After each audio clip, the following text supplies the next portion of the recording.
Donc ce soutien, c'est pour vous, c'est pour nous, ceux qui sommes en lutte. C'est pas pour les organisations syndicales, c'est pour tous les salariés en France qui sont en lutte. Et maintenant, la question est posée. Qui sont les irresponsables? Les organisations syndicales et les salariés en grève ou le gouvernement?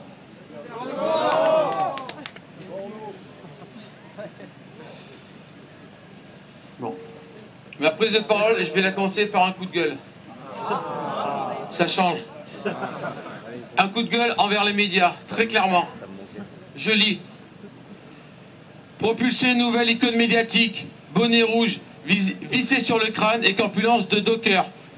Charles Foulard, le tenu délégué central total, convainc encore lorsqu'il martèle que l'objectif de ses camarades n'a jamais été de bloquer les pays, mais de contraindre le gouvernement à revoir sa copie des retraites. Il est très clair qu'actuellement, il n'y a pas un bonhomme au bonnet rouge, il y en a des millions. Il faut que vous sachiez, il faut que vous sachiez que c'est pas une personne, c'est pas deux personnes, mais c'est pas 1000 qui vont faire bouger ce texte de loi, qui vont faire bouger le gouvernement, mais c'est simplement le tous ensemble et c'est tout.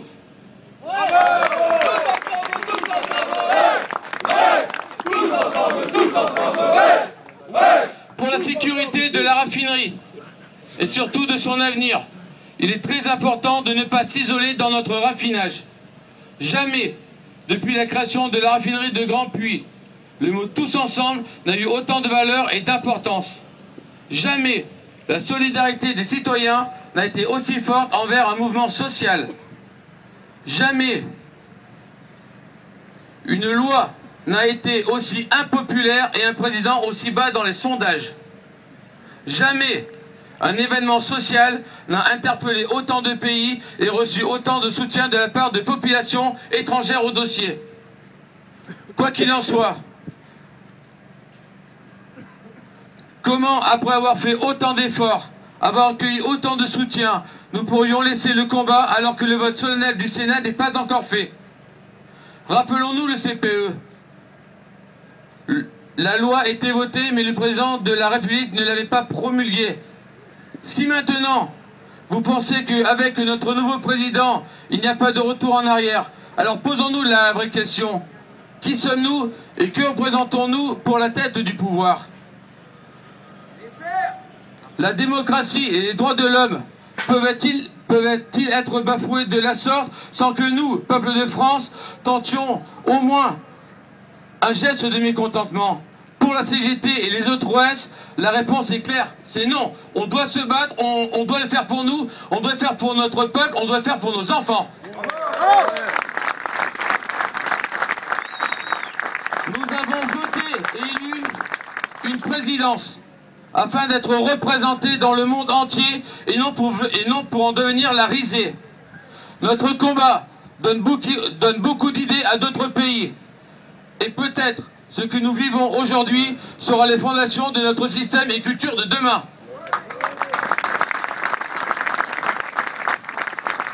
Il est très clair, ce qui se passe aujourd'hui ne s'est jamais passé auparavant. Personne, qu'on soit syndicaliste, hiérarchie ou gouvernement, personne n'a la clé de l'issue de cette histoire. Quoi qu'il en soit, elle marquera le peuple, elle marquera les histoires, elle marquera les mémoires. Nous sommes dans le devoir de mener le combat jusqu'au bout.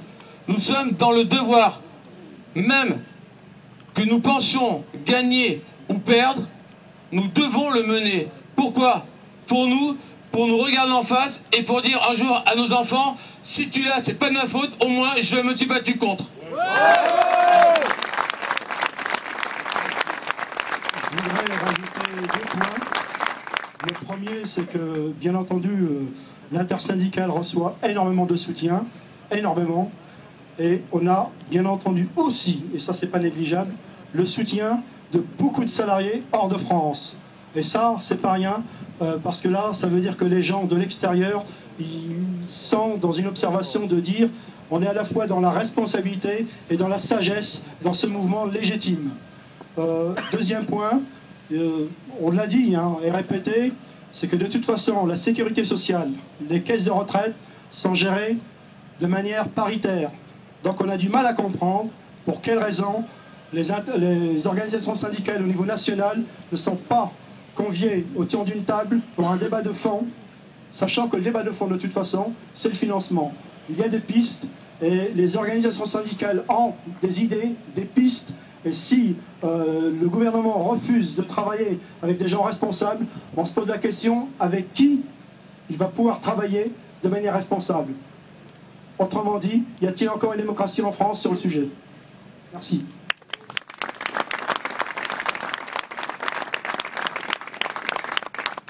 Juste pour finir, la clé de ce conflit, il y en a un qui l'a. Et il est là-haut à l'Élysée.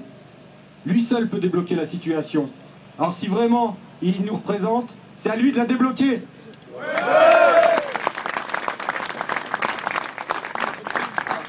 Je pense que tout le monde est impatient. Tout le monde attend que le pays rentre dans un état normal. Tout le monde attend de reprendre son job et de pouvoir mettre un peu d'essence. Tout le monde attend de vivre normalement et de partir en vacances sans la peur au ventre. Très clairement, nous faisons un énième appel à la présidence. Le président a été élu. Il y a des syndicats.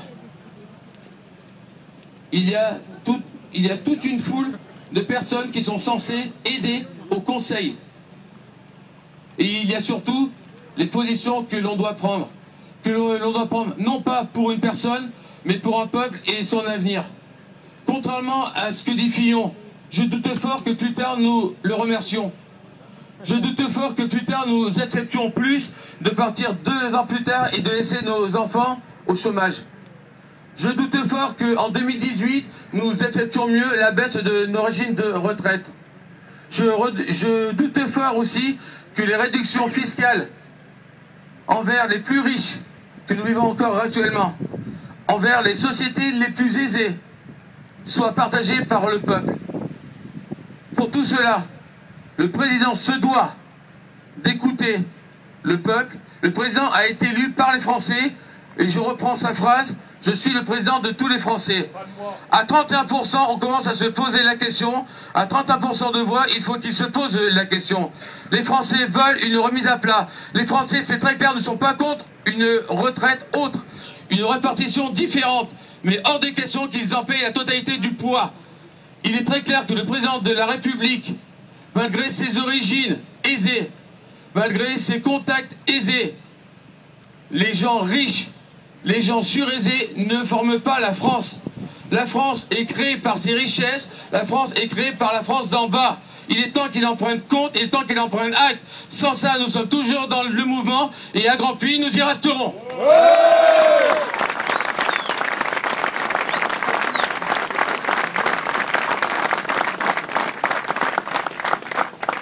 Bien, si je ne sais pas s'il y a un CMS ce matin, mais s'il n'y en a pas, il faudra que la direction fasse les réquisitions d'usage. Réquisitions à la fois pour la sécurité des installations et par rapport aux arrêtés préfectoraux. Avant de procéder à la réquisition, nous tenons à remercier au niveau intersyndicale toutes les personnes qui sont présentes, de l'Interpro, de toutes les entités, les élus qui sont aussi présents. Donc merci à tous et on continue. Bon, on va remercier tout précisément le lycée Bézou à Nemours, le lycée Lafayette à Champagne, le lycée Charles de Gaulle à Beaubocquet. Excusez-moi, je ne sais pas comment ça se dit. Voilà.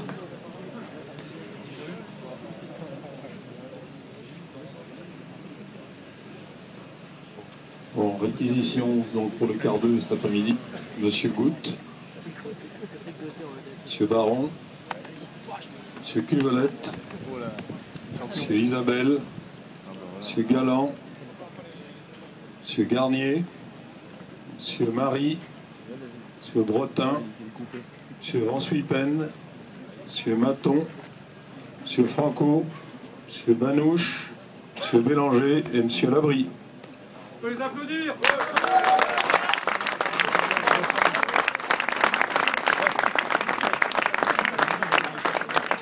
Pour terminer, ce qui n'était pas prévu, donc on va recevoir encore un don ici de quelques personnes qui se sont cotisées. Donc je pense qu'il va être remis par l'élu. que nous remercions, et ce don n'est que le symbole de ce qui se passe au quotidien à la raffinerie du Grand Puy.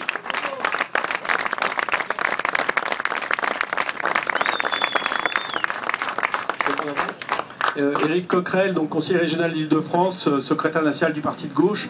On est venu cet après-midi, normalement avec des élus également du Parti communiste français avec qui nous formons le front de gauche, qu'on attend, parce que nous avons ce week-end fait des collectes un peu partout en France, notamment à Beaubourg. Et je crois que ces collectes sont importantes parce qu'elles montrent que, contrairement à ce que nous dit le gouvernement, il y a toujours un soutien populaire très massif. Pour vous donner un exemple, nous avons passé 2 heures à Beaubourg, qui, le moins qu'on puisse dire, n'est pas le lieu le plus populaire de Paris. En moins de 2 heures, nous avons récolté 6 000 €. Le lendemain, dans le 13e arrondissement de Paris, sur un marché, quelques camarades ont récolté 1 000 €. Et un dernier exemple, à Antony dans le 92, là aussi, vraiment pas une ville très populaire, 1 300 € ont été récoltés dimanche matin. Tout ça, c'est des chiffres qui montrent que, contrairement à ce que nous prétend la propagande gouvernementale, vous êtes toujours soutenus massivement par le peuple français.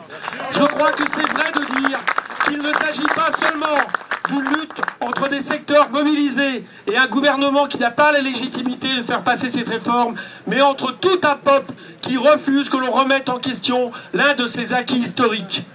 Donc cet après-midi, nous avons ici amené la contribution du Front de gauche sur le département, et tout à l'heure, je crois qu'avec mes camarades communistes, nous pourrons amener une contribution plus importante. Ça a été dit tout à l'heure, c'est vrai que le Grand Puy n'est pas le seul lieu mobilisé, donc sachez que nous avons amené hier une partie de la collecte aux camarades qui font le piquet de grève devant le centre de traitement de déchets de la ville de Paris et qui sont en grève depuis des jours. Nous avons également amené une partie de cette collecte aux camarades de la SNCF de Paris-Austerlitz.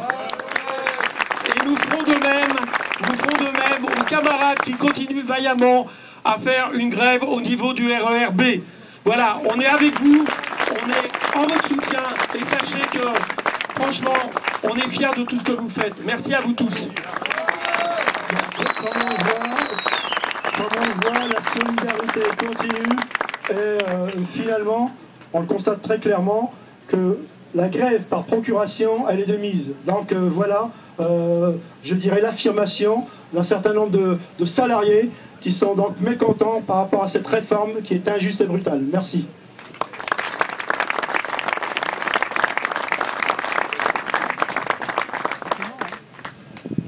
Pour nous, c'est terminé. Donc si jamais il y a des questions en aparté, on est prêt à y répondre, bien entendu. Merci.